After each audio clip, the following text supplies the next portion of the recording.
Hi, Greece and Rome students. Welcome back. This is going to be our first digital lesson, and we're going to start chapter 8 today. I posted a reading assignment for you to do. What I'll do each day is I'll post a small section of pages, 5, 6 pages or so for you to read. Shouldn't be hard. The book's pretty easy to read. And then I'll go over the notes with you the next day after you've already read that, and then we'll learn that way. If you do the reading and then look at my notes and take notes, you should get a really good understanding of each chapter. I'm going to start with chapter 8 today. We did a little bit of chapter 8 before spring break, and I planned to finish it when we got back, but just with everything that's happened, it's probably been a lot of stuff happening over spring break. It's been a long time since we did this. I'm going to go back and just redo all of chapter 8 just to make sure everyone's on the same page, everyone's caught up, and that way, if you were absent or miss a day or something, you're not stressing about chapter 8. So we'll do the entire thing here. Today I'm going to do just the part that I asked you to read yesterday, and then I'll stop and upload another video for you tomorrow. If you have any questions or you want to talk about one of these, I'd love for you guys to drop them on my office hours, which are every day from 10 to 11. I started those on Tuesday, went well. Some students came in and talked to me, and it was on Zoom, and you can find out how to do that right on the top of our class page. Okay, so we have our notes here, and the cool thing with these is you can pause it if I go too fast, or you can rewind if you don't hear something or see something, and you can go kind of at your own pace. Okay, this chapter is called Augustus and the Transformation of the Wormwood World, and it's a big chapter because remember in the last chapter we talked about Caesar's assassination. It's kind of where the last chapter ended. And okay, here we go. So here we are in the aftermath of Julius Caesar's assassination. It was really one of the most pivotal events in world history just because he held so much power over Rome. We talked about how he was dictator perpetuo, dictator for life. And when he was killed, there was really no idea what would happen after that. So things kind of got crazy, and I'll tell you a little about that here. The men who had assassinated him, we talked about there were 60 or so of them. They thought they kind of thought of themselves as liberators. They would be hailed as liberators after Caesar's death, and they tried to portray themselves as liberators, but a lot of people like Caesar, especially the common people, the people who were plebeians and not from nobility. So they really liked Caesar. So they didn't think of these people as liberators; they thought of them more as assassins. So the hours and days after Caesar was assassinated, there was confusion and panic throughout Rome because again, no one knew what would happen. It's not like nowadays where there's the vice president, he's going to become president. We kind of have an orderly transition. There was nothing like that. So some of the big players here, Mark Antony, of course, was Caesar's co-consul. He convened the Senate 2 days after the Ides of March, which is when Caesar had died. And there was two competing things. The assassins wanted to kind of trash everything Caesar had done, get rid of all of his legislation and ideas. And of course, Caesar's allies wanted to basically keep on with everything he did and also punish the assassins for killing Caesar. So Mark Antony came down with a compromise, and there would be no legal action against the assassins, at least for the time being. But also on the other side, Caesar's action would stay valid and legal for the time being. So days later, they had a major public funeral for Caesar, and this would have been a major event with thousands of people flocking into the Roman Forum. And Mark Antony gave apparently a stirring eulogy for the people there, and there was a large public outcry against the assassins. Basically, people got really riled up, and they were sad of what had happened to Caesar.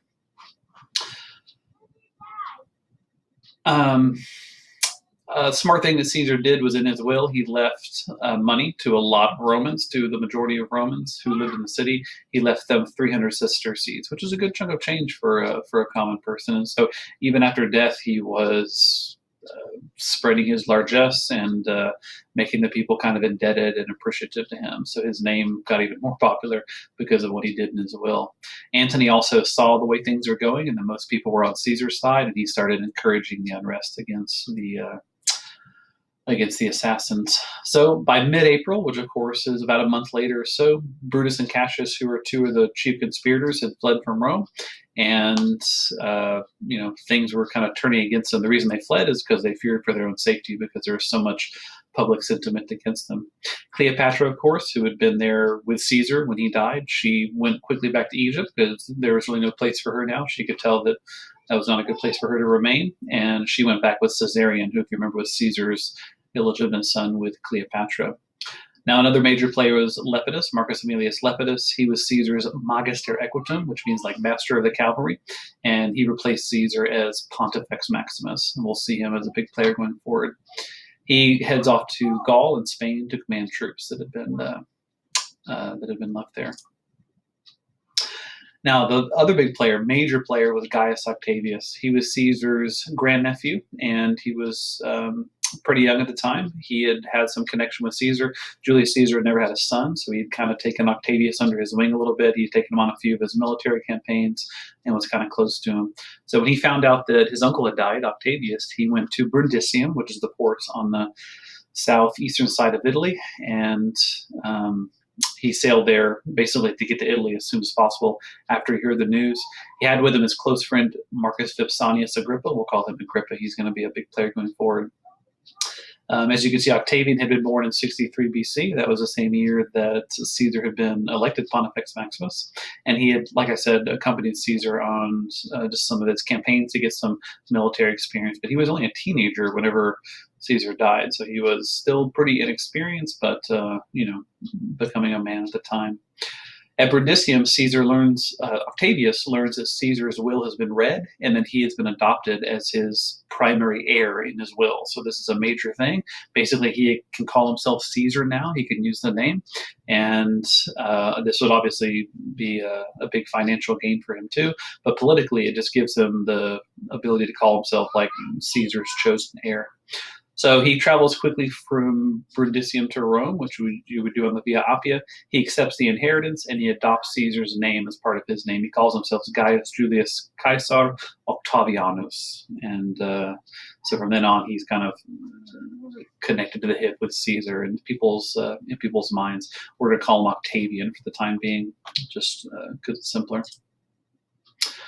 So Octavian begins to endear himself to the people of Rome. Basically, he wants to do kind of what his uncle did and become popular with them. Antony at the time, who's a little bit older, definitely more military experience, Antony, he doesn't consider Octavius a big threat because he's pretty young. He said, well, this is just a kid, and people aren't going to take him very seriously. But over the next couple of months, Octavian gradually took most of Caesar's previous supporters and brought them over to his side by various things. Some of them were probably bribes. He was generous with his own wealth. From what we know about him, he has a good bit of charm and charisma like his uncle. So probably just personally, he brought people over his side, and people kind of bought the fact that he was Caesar's heir. Brutus and Cassius leave Italy, and the idea is that they are going to head to the east to govern the provinces of Crete and Cyrene. And so they'll kind of be in the east, and they won't be back in Italy with Antony and Octavius. Antony gets provinces also to himself. He leaves to govern Cisalpine Gaul.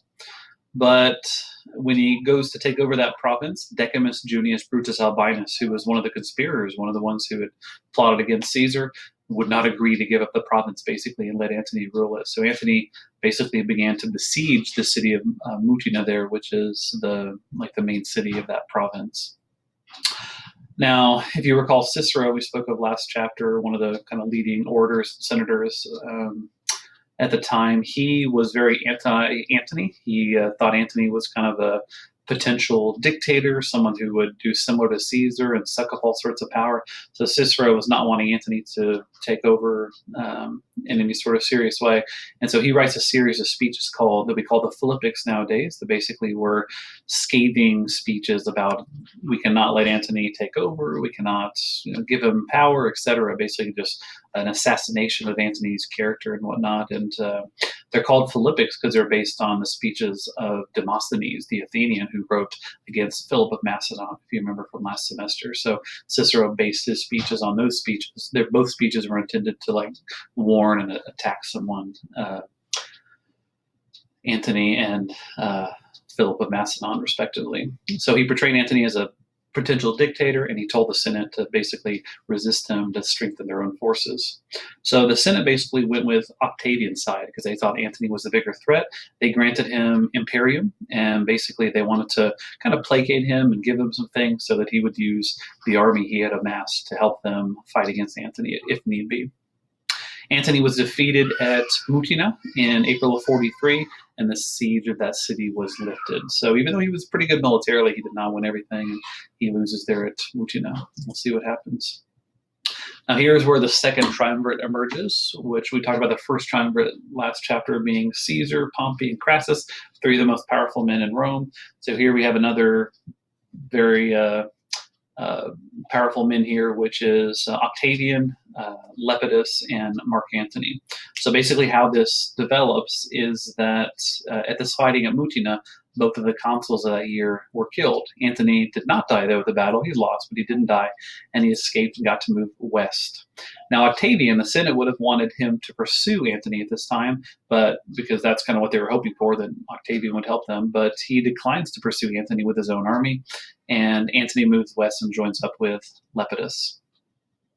And so at this time, you kind of have an uneasy kind of two big armies there with Antony on one side, Octavian's there, but Octavian does not choose to pursue Antony or to attack or go on the offensive against Antony. Now, Octavian wants to run for consul. The problem was he was far too young. He was 19 at the time, so that was well below the age limit. And so the Senate wouldn't consider letting him run. They wouldn't lift the rules. Now, Octavian decides that he really desires the consulship. He marches on Rome with 8 legions strong, which could be 40 to 50,000 men. This is a major thing. And so the Senate kind of quickly changes their mind when those legions are bearing down on the city. And he's elected for the next year as consul along with Quintus Pedius. So once he's consul, he gets to kind of move his policies through government. He formally has all the assassins of Julius Caesar condemned and outlawed, and Octavian sought reconciliation with Antony. So he knew that now was not the time to be fighting against Antony because the assassins are still out there and they're the ones who need to be dealt with. Because of course Antony was on Caesar's side, and so at this point their common enemy would be the former assassins, right? So Antony and Octavian and also Lepidus meet at Bononia, which is modern day Bologna, and they kind of decide that the three of us are three of the most powerful men in Rome. We're going to kind of share and wield power together. And we nowadays historically call this the Second Triumvirate, and it was formally decided they would be triumvirs for the restoration of the state. The big difference with this triumvirate to the first one is this one was more official. It was actually made into law, whereas the first triumvirate was more of a kind of underground type thing. So the agreements of the Second Triumvirate were that Antony would control Gaul, the province, Lepidus would control Spain, and Octavian would control the provinces of Africa, Sicily, and Sardinia. Of course, the Eastern provinces were still controlled by some of the assassins at the time. So the focus of the Second Triumvirate would be to work together to pursue Caesar's assassins and to punish them, basically, and to bring them to justice. Antony and Octavian were each assigned 20 legions, so massive armies. And in order to pay for these big armies, they had to confiscate land, probably from assassins or people who had been against Caesar or maybe sympathetic to the assassins, and also proscriptions, which we know from a few chapters ago is when you have a list of people who are able to be killed, maybe if they had been, sympathetic to the assassins or something, they were able to be basically killed without without getting in trouble legally, and then their property and land and stuff would go to the state. Now, another powerful person still out there, but he gets left out of the Second Triumvirate. He's a little bitter about it. Is Sextus Pompey. He was a son of Pompey the Great, and he was the last holdout to the Second Triumvirate. He had not been involved, and so he kind of keeps his own fleet, his own men. He controls a fleet of ships near Sicily. This is where Cicero finally meets his end. We've talked about him a lot. Cicero is prescribed by Antony. Antony insists upon it, probably because of the Philippics and the fact that Cicero had been so vehemently against him. And Cicero is eventually killed by some of Antony's men who were sent to kill him. And Cicero's killed at his own villa near Caeta. Cicero had been surprised. Basically, he was hoping that being on Octavian's side would lead to his prosperity and for him to be okay. But he's surprised when Antony and Octavian make peace, and Cicero is kind of left as the odd man out, one of the odd men out of the triumvirate. So it doesn't work out, and this is where Cicero dies. Okay, I think we'll stop there for today, guys, and that's about where you guys read to. But I'm going to post a reading assignment each day. If you do that short reading assignment and then watch my notes, you guys should be in great shape. Next time, we'll talk about the big Battle of Philippi, okay? If you have any questions about this or you just want to chat about it, I'd love to chat with you guys about these things because I don't have the normal feedback that I normally do. Pop into my office hours, which are every day from 10 to 11, okay? Hope everyone out there is well, and I'll see you very soon.